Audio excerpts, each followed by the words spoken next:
விஷ்ணு கார்த்திகை தினம் ஏன் கொண்டாடுறாங்க அப்படிங்கிறத பார்க்க போகிறோம். அதாவது கார்த்திகை மாதம் கார்த்திகை நட்சத்திரம் கூடிய பௌர்ணமி நாளை தான் நம்ம திருக்கார்த்திகை தினமாக கொண்டாடுறோம். ஏன்னா அன்று தான் சிவபெருமான் ஜோதி வடிவாக நமக்கு காட்சி தந்தார். அதே போன்று இந்த கார்த்திகை மாதத்திலேயே விஷ்ணு பகவானும் ஜோதி வடிவமாக காட்சி தந்தார். அந்த தினத்தை தான் நம்ம விஷ்ணு கார்த்திகை அப்படின்னு கொண்டாடுறோம்.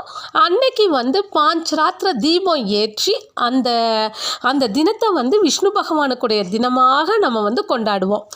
அதாவது ஒரு முறை பிரம்மதேவர் கலைமகளான சரஸ்வதி தேவிக்கு தெரியாமல் ஒரு யாகத்தை நடத்துகிறாரு. இதை தெரிஞ்ச உடனே சரஸ்வதி தேவிக்கு பயங்கர கோபம் வந்துடுது. அதனால